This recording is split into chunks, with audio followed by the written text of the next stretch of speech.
आप सबका स्वागत है और मेरे साथ हैं श्री धीरेन्द्र कृष्ण शास्त्री जी। आपका बहुत बहुत स्वागत है P24 न्यूज मीडिया चैनल में। बहुत बहुत धन्यवाद आपके सभी दर्शकों का और आपका वेरी वेरी थैंक यू। जी सर।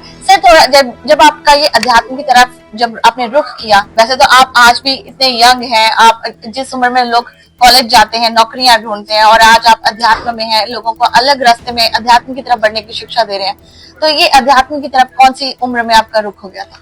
हम बचपन काल के जब 6-7 वर्ष के थे तब हमारे ग्रैंडफादर, जहाँ हमारा जन्म हुआ उसी गांव में हनुमान जी का जो बालाजी का मंदिर है, बागेश्वर बालाजी का मंदिर, भारत में 3 फेमस हनुमान मंदिर विशेष बालाजी के रूप में पूजे जाते हैं। मेहंदीपुर बालाजी, शालासर बालाजी और बागेश्वर बालाजी। तो मध्य प्रदेश के छतरपुर जिले के गढ़ा ग्राम में जो बागेश्वर बालाजी है, MP में है। तो हमारे grandfather very spiritual and very powerful man and बहुत साधनाएं करते थे। हमारे ग्रैंडफादर, उनके पास हनुमान जी की बहुत कृपा थी उन पे और हनुमान जी की दिव्य शक्तियां थी। तो हम उनके पास जाया करते थे बचपन से ही, 6-7 वर्ष की अवस्था से।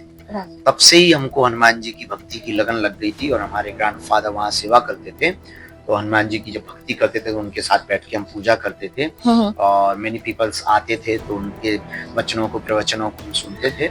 फिर बचपन में ही हमारे गुरुजी ने हमको कहा कि आपको अब यहीं पर बैठ करके हनुमान जी की भक्ति करनी है और जन कल्याण करना है और सनातन के लिए जीवन जीना है। तो फिर हमने हनुमान जी की भक्ति शुरू करके वहीं से अपने जीवन की एक नई शुरुआत की और बचपन काल 10-11 वर्ष से लगातार हम हनुमान जी की सेवा करते करते करते आज यहाँ ऑस्ट्रेलिया के ब्रिस्बेन में पहुंच गए। जी, तो गुरुजी, जब आप जो शिक्षा की बात करते हैं तो जो नॉर्मली स्कूलों में जो एजुकेशन होते हैं, सब्जेक्ट्स होते हैं, तो आपकी शिक्षा उनसे अलग होती थी? नहीं, हमने वो भी पढ़ा रेगुलरली। हमने 12वीं तक हमने मैथ्स, साइंस, अर्थशास्त्र, इन सबको हमने पढ़ा। इंग्लिश नॉर्मल बच्चों के साथ, नॉर्मल बच्चों की तरह बैठ करके हमने पढ़ा और साथ में हम अपने प्रतिदिन आध्यात्मिक शिक्षा लेते थे। रामचरितमानस, गीता, महाभारत और वेद, पुराण, उपनिषद, इनके बारे में हमने अपने गुरुजी से पढ़ा और समय निकाल लेते थे। रेगुलरली नहीं जा पाते थे कई बार, तो बहुत ज्यादा हमारा स्पिरिचुअल शिक्षा बहुत ज्यादा थी। मार पड़ती थी आपको? टीचर सब बहुत प्रेम करते थे। आध्यात्मिकता के कारण प्रेम करते थे, हनुमान जी की कृपा के कारण हमको बहुत प्रेम करते थे और उनका बहुत स्नेह था। और पढ़ने में हम बचपन से ही मेधावी तो थे ही, तो भगवान की कृपा है कभी फेल नहीं हुए और टॉप रहे। 12वीं में भी 74% हमने बनाई, जिस कारण से हमसे टीचर बहुत खुश रहते थे। जी, तो गुरुजी, जैसे होता है कि आजकल कह सकते हैं कि आजकल बहुत सारा ट्रेंड भी है, बहुत सारे नए नए गुरु आ रहे हैं। जब आपकी भी आप आए इस क्षेत्र में, तब लोगों ने भी बहुत सारे कमेंट्स किए कि एक और नए गुरु की एंट्री हुई है और फिर आएंगे ये चले जाएंगे, लेकिन अभी तक कृपा बनी हुई है। और आपकी जो फैन फॉलोइंग है, जिस इतनी कम उम्र में इतनी फैन फॉलोइंग लोगों की उम्र हो जाती है, जब वो 75 साल के होते हैं, 80 साल के, तब जाके इतने लोग भक्त उनके साथ जुड़ते हैं। और इतनी कम उम्र में आपके साथ भक्त जुड़े हुए मैं देख रही हूँ, कल से देख रही हूँ, आपको कवरेज कर रही हूँ, तो इसके लिए क्या कहोगे? ये किस चीज का? गुरु बनाए नहीं जाते और गुरु आते नहीं। गुरु तो मौज का नाम है, गुरु एक पदवी का नाम है, गुरु एक कृपा का नाम है।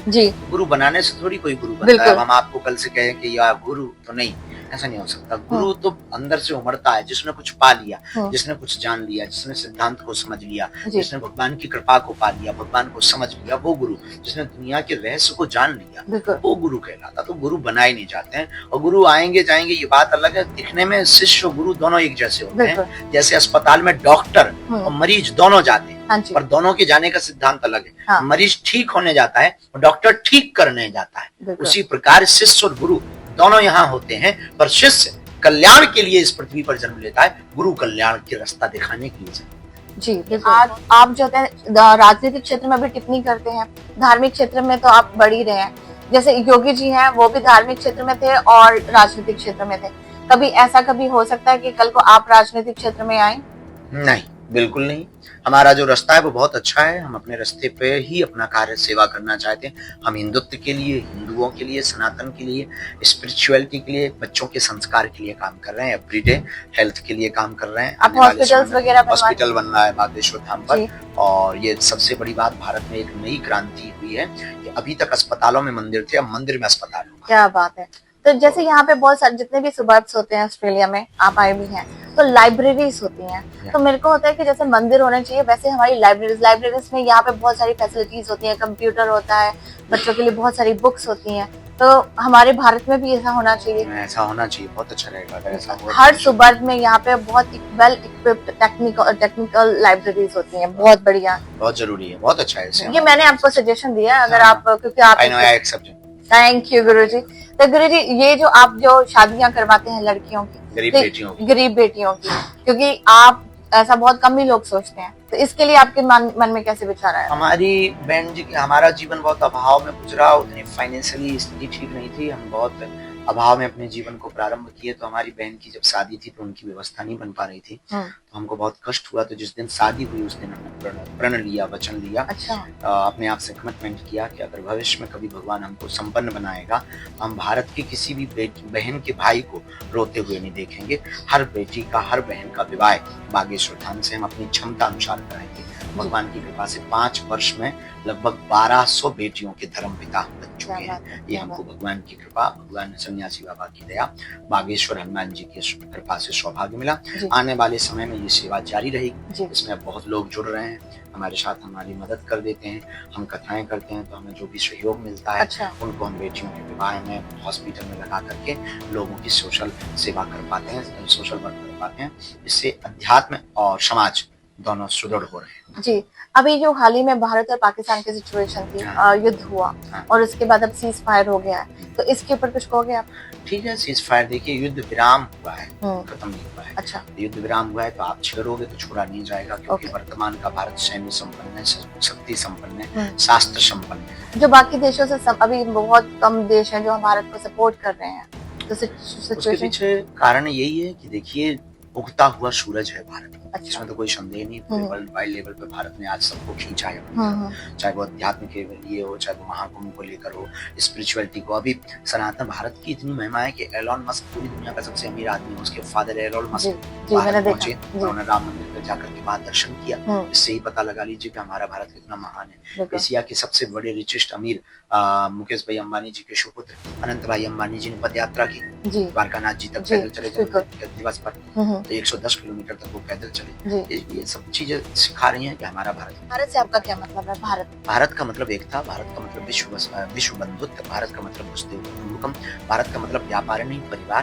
भारत का मतलब सनातन, सनातन का मतलब भारत, सनातन का मतलब सब में प्रेम, सनातन का और भारत का मतलब अहिंसा नहीं, हिंसा नहीं, अहिंसा, भारत का मतलब क्रोध नहीं, बोध, भारत का मतलब बुद्धू नहीं, बुद्ध। जी, थैंक यू। ऐसे ऑफर्स जो न पहले कभी सुने होंगे और न देखे होंगे, भैया छतरपुर के रावत स्टोर्स ने मचा दिया है धमाका। पुराने गैस चूल्हे, मिक्सर, इंडक्शन, कुकर, तवा ले आएं और प्रेस्टीज, सुजाता, सूर्या, हॉकिंस, गरुणा, बजाज जैसी ब्रांडेड कंपनियों के नए आइटम ले जाएं। पुराने स्टील, पीतल, तांबे के बर्तन हों या प्लास्टिक की पुरानी बाल्टियां, टब और स्टूल हों, यहाँ सब कुछ बदला जाएगा। पुराना ले आएं और आकर्षक एक्सचेंज ऑफर पर नया ले जाएं। इसके साथ ही लाओपाला जैसे ब्रांड्स के 33 पीस के डिनर सेट पर पाएं 50% तक का डिस्काउंट। हमारे पास उपलब्ध हैं होटल रेस्टोरेंट वाली क्रॉकरी और किचन टूल्स की विशाल रेंज। ऑफर्स हैं सिर्फ 25 जुलाई तक। हमारी कोई दूसरी ब्रांच नहीं है, तो देर किस बात की, आज ही आइए। पता वही पुराना, चौक बाजार से कोतवाली रोड, पुराने उपभोक्ता भंडार की बिल्डिंग, यूनियन बैंक के ऊपर, चौक बाजार, छतरपुर।